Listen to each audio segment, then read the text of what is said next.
All right, welcome to the PCFL Hour, presented by SemiProTV.com. I'm Ken. And I'm Nick Norvell. All right, last week was week one of the PCFL. We have highlights and interviews from these past games, starting with game number one.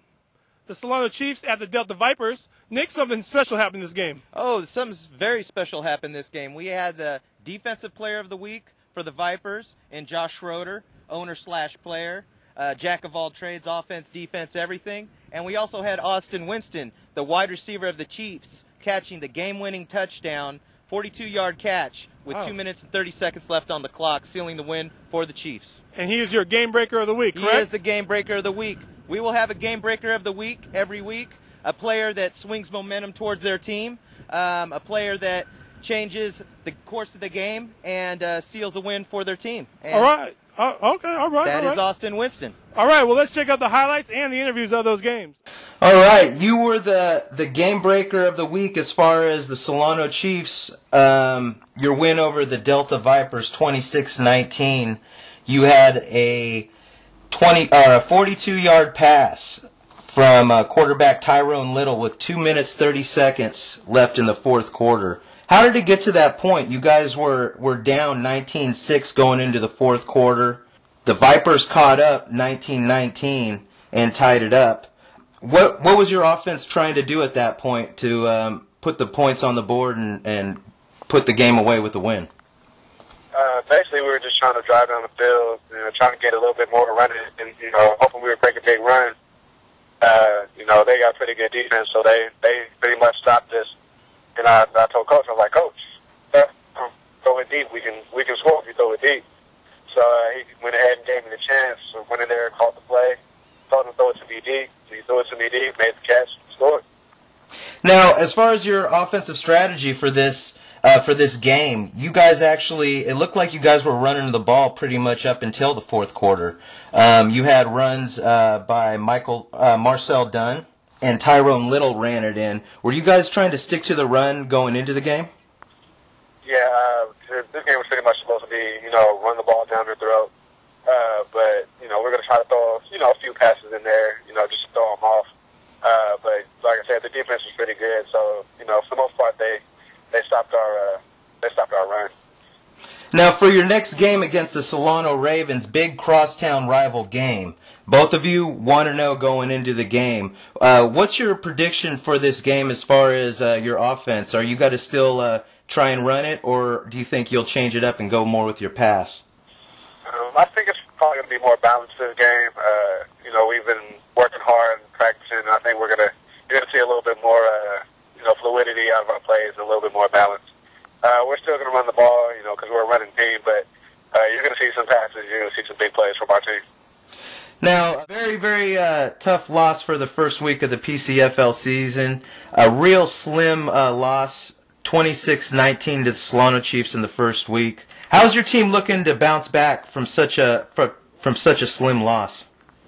Well, we're still working hard. We make the quick slight adjustments to go into this game. It's only our 8th week together as a team, so we have a lot of still building, still improving things.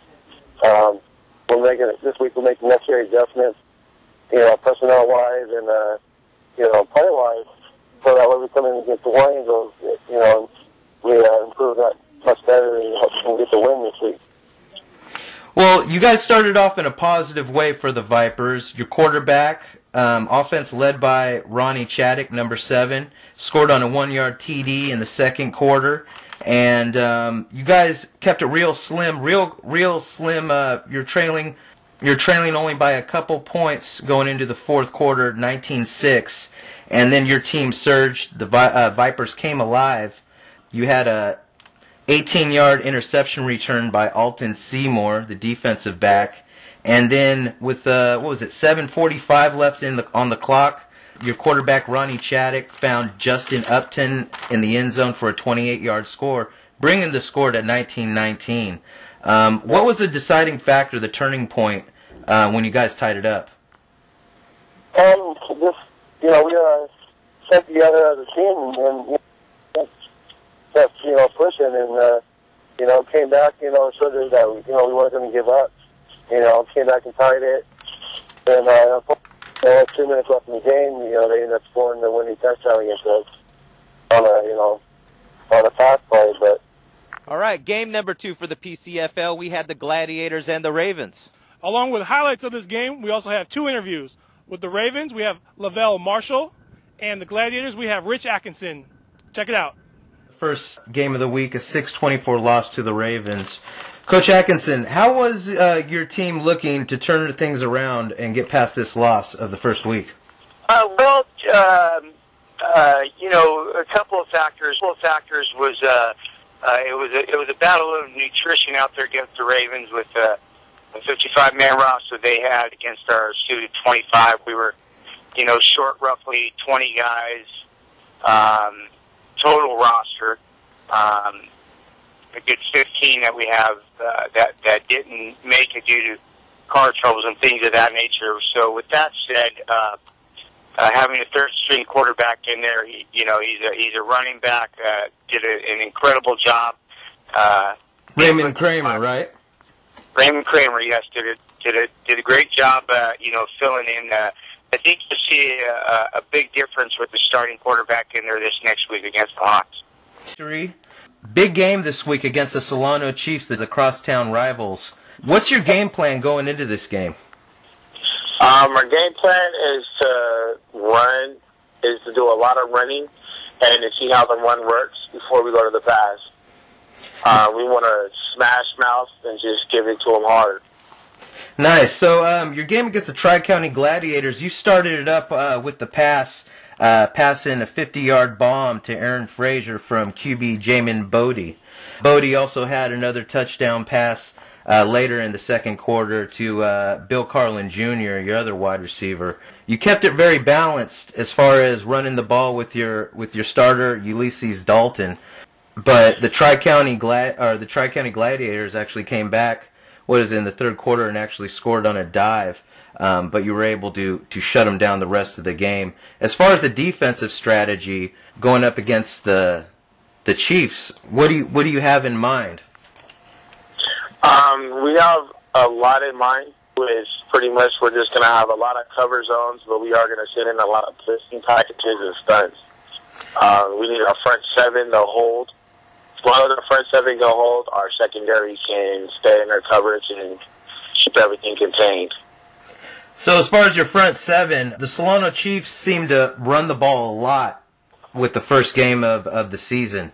They finished it off with a late fourth quarter pass from Austin Winston catching the game winner with 2 minutes and 30 seconds.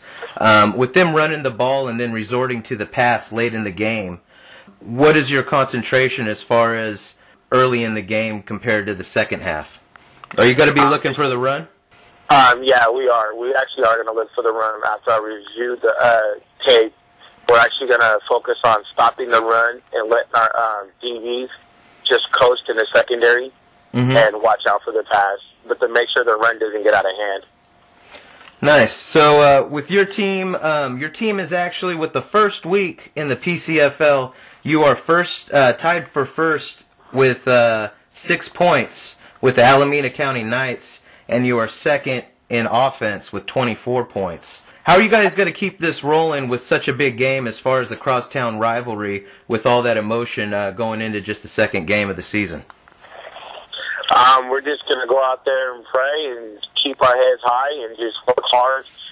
We have a good atmosphere on the team, and everybody plays together. Guys fill in, and just go out there and play strong. Nice. Keep it together.